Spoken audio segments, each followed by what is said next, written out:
Good morning everyone. आज हम बाल महाभारत का 5वां पाठ विदुर पढ़ेंगे। पिछला पाठ हमने अम्बा और भीष्म पढ़ा था, तो चलिए शुरू करते हैं। विचित्र वीर्य की रानी अम्बालिका की दासी की कोख से धर्मदेव का जन्म हुआ। ये जो धर्मदेव कौन था, ये जो आगे चल करके विदुर के नाम से प्रसिद्ध हुआ। ये जो राजा विचित्रवीर्य की दो रानियाँ थी, कौन कौन सी, अंबिका और अम्बालिका, उनकी एक दासी थी, उनकी कोख से धर्मदेव का जन्म हुआ। वह आगे चलकर विदुर के नाम से प्रख्यात हुए। प्रख्यात का होता है प्रसिद्ध होना। धर्मशास्त्र तथा राजनीति में उनका ज्ञान अथाह था। अथाह का अर्थ होता है जिसकी कोई था न हो, अर्थात जिसका कोई अंत ना हो, अर्थात बहुत अधिक ज्ञान। वह बड़े निष्प्रह थी। निष्प्रह का अर्थ होता है जिनको किसी चीज़ की कोई लालसा ना होना। क्रोध उन्हें छू तक नहीं गया था। युवावस्था में ही पितामह भीष्म ने उनके विवेक तथा ज्ञान से प्रभावित होकर उन्हें राजा धृतराष्ट्र का प्रधानमंत्री नियुक्त कर दिया था। और वो ऐसा इंसान था जिसको क्रोध तो उनके आसपास भी नहीं रहता था।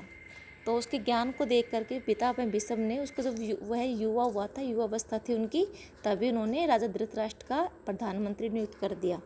जिस समय धृतराष्ट्र ने दुर्योधन को जुआ खेलने की अनुमति दी, विदुर ने धृतराष्ट्र से बहुत आग्रहपूर्वक निवेदन किया, राजन, मुझे आपका ये काम ठीक नहीं जचता। इस खेल के कारण आपके बेटों में आपस में वैरभाव बढ़ेगा, इसको रोक दीजिए। तो इस तरह से जो विदुर है राजा धृतराष्ट्र के प्रधानमंत्री थे। तो जो सलाह राजा को एक प्रधानमंत्री देता है वो उन्होंने दिया। जब जुए की खेलने के लिए युधिष्ठिर को बुलाया गया तो उस समय उन्होंने उनको समझाया और क्या कहा कि राजन, मुझे आपका ये काम ठीक नहीं जचता है, क्योंकि इस खेल से आपके बेटों में आपस में वैरभाव बढ़ेगा। उनके बेटे वो कौरव भी तो उनके सगे बेटे थे, पांडवों को भी वो अपना बेटा ही मानता था। वह धृतराष्ट्र विदुर की बात से प्रभावित हुए और अपने बेटे दुर्योधन को अकेले में बुलाकर उसे इस कुचाल से रोकने का प्रयत्न किया। बड़े प्रेम के साथ वह बोले, गांधारी की लाल। गांधारी कौन थी? ये धृतराष्ट्र की पत्नी अर्थात दुर्योधन की माँ। विदुर बड़ा बुद्धिमान है और हमेशा हमारा भला चाहता है। उसका कहा मानने में ही हमारी भलाई है। हे वत्स, वत्स का होता है बेटा, जुआ खेलने का विचार छोड़ दो। विदुर कहता है कि उससे विरोध बहुत बढ़ेगा और राज्य के नाश का कारण हो जाएगा। छोड़ दो इस विचार को। धृतराष्ट्र ने अपने बेटे को सही रास्ते पर लाने का प्रयत्न किया, किंतु दुर्योधन ने माना। वह धृतराष्ट्र अपने बेटे से बहुत स्नेह करते थे। स्नेह का होता है प्रेम। अपनी इस कमजोरी के कारण उनका अनुरोध वह टाल न सके और युधिष्ठिर को जुआ खेलने का न्योता भेजना ही पड़ा। अब होता क्या है, जो राजा धृतराष्ट्र है वो अपने बेटे से बहुत प्यार करते थे, बहुत प्रेम करते थे, और उसके इस अनुरोध को वह टाल नहीं सका और अंत में उसको क्या करना पड़ा, युधिष्ठिर की बातों को न मान करके जुआ खेलने के लिए उन्होंने युधिष्ठिर को न्योता दे दिया। जैसे कि राजा महाराजा के यहाँ रीति रिवाज था कि जुआ खेलने के लिए उनको इन्विटेशन देना पड़ता था, बुलावा देना पड़ता था। धृतराष्ट्र पर बस न चला तो विदुर युधिष्ठिर के पास गए। उनको जुआ खेलने को जाने से रोकने का बहुत प्रयत्न किया। युधिष्ठिर ने विदुर की सब बातें ध्यानपूर्वक सुनी और बड़े आदर के साथ बोले, चाचा जी, मैं ये सब मानता हूँ, पर जब काका धृतराष्ट्र बुलाए तो मैं कैसे इनकार कर सकता हूँ, कैसे इनकार करूँ। अब होता क्या है कि विदुर सोचता है कि राजा धृतराष्ट्र है वो तो पुत्र के प्रेम में अंधे हो रहे हैं, ये मेरी बात को नहीं समझ रहे हैं। तो युधिष्ठिर के पास गए और उनको समझाया कि जुआ खेलना गलत है और इसको जुए की जो खेल है उसमें तुम शामिल मत हो। लेकिन राजा जो युधिष्ठिर है उसने क्या कहा कि काका धृतराष्ट्र ने मुझे बुलाया है तो मैं कैसे इनकार करूँ, अर्थात कैसे मना करूँ, मुझे जाना ही पड़ेगा। युद्ध या खेल के लिए बुलाए जाने पर न जाना क्षत्रिय का धर्म तो नहीं है। ये कहकर युधिष्ठिर क्षत्रिय कुल की मर्यादा रखने के लिए जुआ खेलने गए। अब वो क्षत्रिय कुल की मर्यादा का मतलब क्या है बेटा? इसका अर्थ है कि एक राजा है, यदि किसी को से वो खेल हो या जुआ हो, अगर उसमें उनको न्योता देता है तो जिस व्यक्ति को बुलाया जाता है अगर वो नहीं जाता है तो उस राजा का अपमान माना जाता है। तो क्या कहते हैं, खेल हो या जुआ हो, उसमें मर्यादा रखने के लिए ये क्या होगा, यदि मैं नहीं जाऊंगा तो मेरे जो कुल की मर्यादा है वो टूट जाएगी। अगला पाठ है पाठ 6 कुंती। यदुवंश के प्रसिद्ध राजा सूरसेन श्री कृष्ण के पितामह थे। पितामह का होता है दादा। कौन? यदुवंश के प्रसिद्ध राजा सूरसेन कृष्ण के क्या थे, वो पितामह थे। इनके पृथा नाम की कन्या थी। उसकी जो राजा सूरसेन था, अर्थात जो कृष्ण का जो पितामह था, दादाजी थे, उनके यहाँ किस नाम की लड़की कन्या पैदा हुई? पृथा। उनके रूप और गुणों की कीर्ति दूर दूर तक फैली हुई थी। सूरसेन के फुफेरे भाई कुंती भोज के कोई संतान न थी। अब सूरसेन का फुफेरा अर्थात उसके फूफा अर्थात बुआ का भाई था जिसका नाम क्या था? कुंती भोज। उसकी कोई संतान नहीं थी। सूरसेन ने कुंती भोज को वचन दिया था कि उनकी जो पहली संतान होगी उसे कुंती भोज को गोद दे देंगे। उसी के अनुसार सूरसेन ने कुंती भोज को पृथा गोद दे दी। कुंती भोज के यहाँ आने पर पृथा का नाम कुंती पड़ गया। अब पहले उसका नाम क्या था? पृथा। और उसके बाद जो कुंती भोज, सूरसेन का जो फुफेरा भाई था कुंती भोज, उनको जो संतान दे दी, अपनी बेटी दे दी उनको, तो उसका नाम क्या था? कुंती भोज। इस कारण से उस प्रथा का नाम क्या पड़ गया? कुंती। इसीलिए जो कुंती का नाम एक प्रथा भी है और दूसरा कुंती भी है। और इस प्रथा नाम होने के कारण ही अर्जुन का नाम भी पार्थ है। कुंती के बचपन में ऋषि दुर्वासा एक बार कुंती भोज के यहाँ पधारे। कुंती ने 1 वर्ष तक सेवा शुश्रूषा की। उसकी सेवा टहल से दुर्वासा बहुत ही प्रसन्न हुए और उसे उपदेश दिया और बोले, कुंती भोज कन्या अर्थात हे राजा कुंती भोज की पुत्री, तुम किसी भी देवता का ध्यान करोगी तो वह अपने ही समान एक तेजस्वी पुत्र तुम्हें प्रदान करेगा। अब राजा दुर्वासा ने उनको क्या आशीर्वाद दिया? उसकी सेवा से बहुत खुश हो गए और कहा कि तुम जिस भी देवताओं को याद करोगी, उनका ध्यान करोगी, तो वो क्या करेंगे? वो अपने ही समान तेज अर्थात अपने समान बलशाली तुम्हें एक पुत्र प्रदान करेंगी।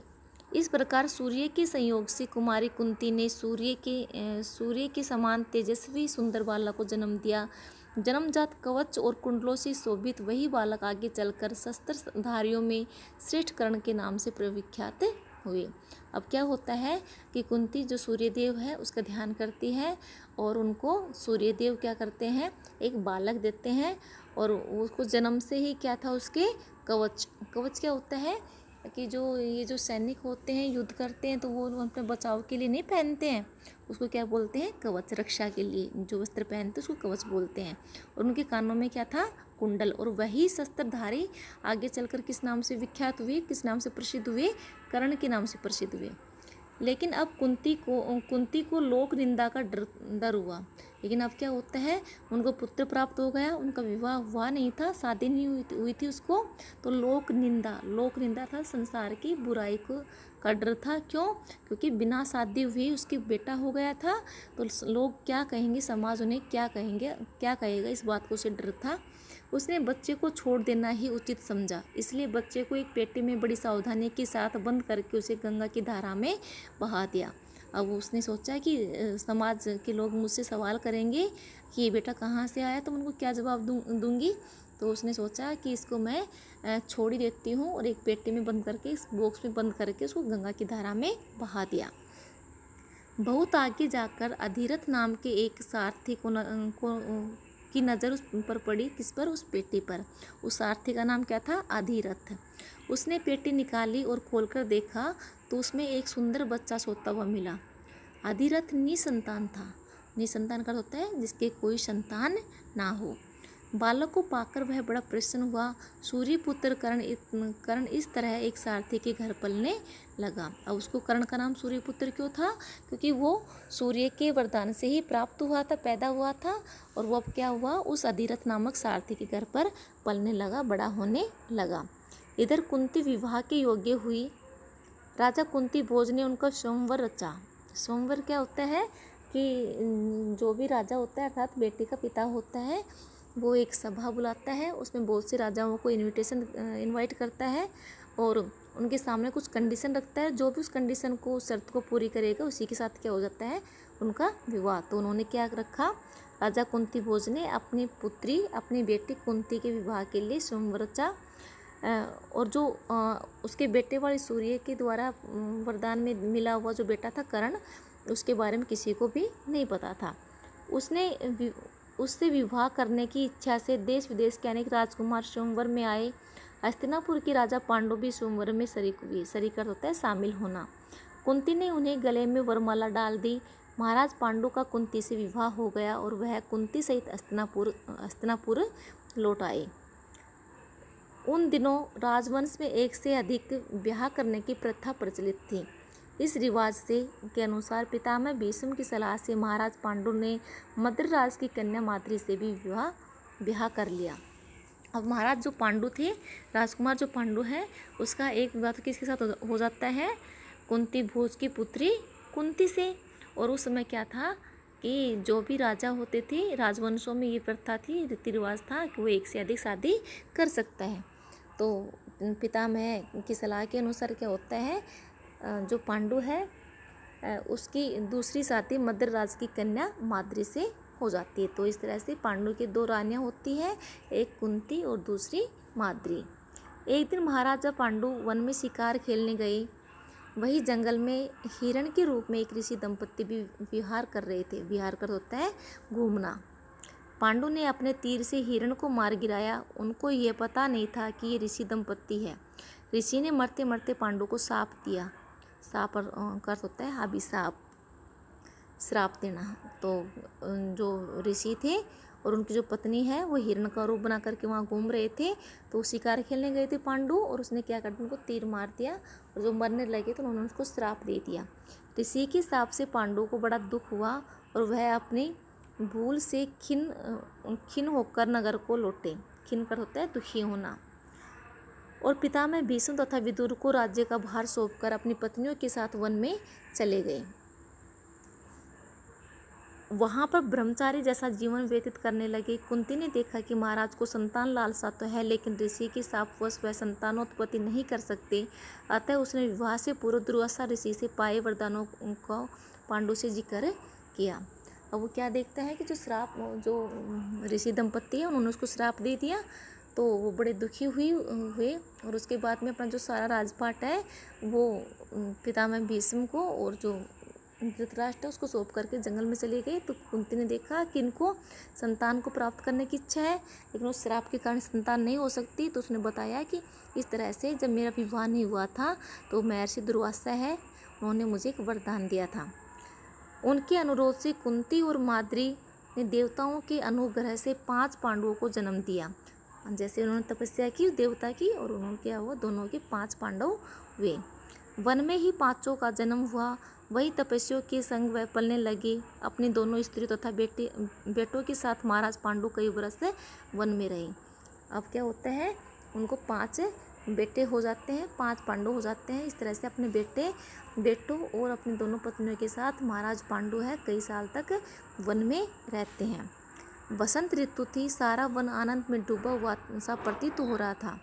महाराज पांडु माद्री के साथ प्रकृति की उद्गार में सुषमा को निहार रहे थे। ऋषि की शाप का असर हो गया। तत्काल उनकी मृत्यु हो गई। माद्री के दुख का पार न रहा। पति की मृत्यु का वह कारण बनी, ये सोचकर पांडु के साथ ही वह मर गई। अब क्या होता है कि एक बार की बात होते हैं, महाराज पांडु और उनकी पत्नी माद्री दोनों जंगल में घूमते रहते हैं। और उस समय क्या होता है, जो ऋषि दंपत्ति ने, जो हिरण के रूप में जो ऋषि थे जिनको तीर मार दिया था, उन्होंने जो उसको श्राप दिया था, वो उसके कारण क्या हो गया, पांडु की मृत्यु हो गई। तो माद्री ने सोचा कि इनकी मृत्यु का कारण मैं ही हूँ, तो वो भी उसके साथ ही मर जाती है। इस दुर्घटना से कुंती और पांचों पांडवों के शोक की सीमा न रही। शोक का होता है दुख। इस शोक का अर्थ क्या होता है, दुख, और एक शोक ये होता है, ये इसके 2 मात्रा होती है।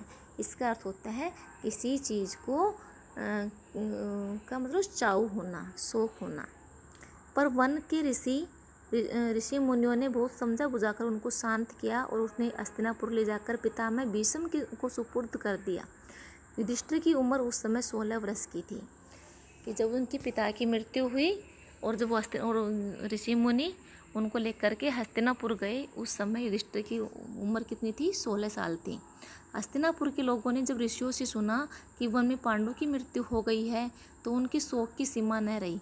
पोते की मृत्यु पर शोक करती हुई सत्यवती अपने दोनों विधवा पुत्र वधुओं अंबिका और अंबालिका को साथ लेकर वन में चली गई।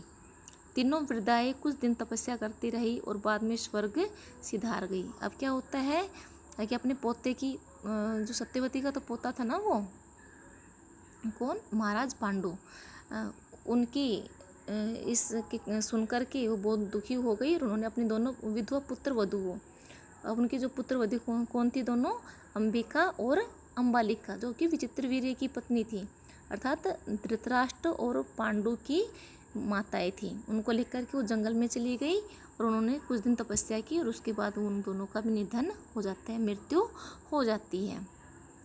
तीनों वृद्धाएं कुछ दिन तपस्या करती रही, उसके बाद में स्वर्ग सिधार गई। स्वर्ग सिधारना अर्थात मृत्यु को प्राप्त हो जाना। अपने कुल में जो छल प्रपंच तथा अन्याय होने वाले थे उन्हें न देखना ही संभवतः उन्होंने उचित समझा, कि उन्होंने देखा कि उनके जो राज्य है उनमें किस तरह से छल कपट हो रहा है, एक धोखा मिल रहा है, दूसरे को धोखा दे रहे हैं, अन्याय हो रहा है। तो इससे अच्छा तो ये है कि वो इनको देखे ना और वो मरना ही अच्छा माना उन्होंने। और इस तरह से क्या हो गया, उन तीनों मर जाते, मृत्यु हो जाती है तीनों की। किन किन की? सत्यवती, जो कि क्या होती है? पांडु की दादी होती है, और उनकी माताएं अंबिका और अंबालिका। इस तरह से ये जो पाठ है पूरा होता है।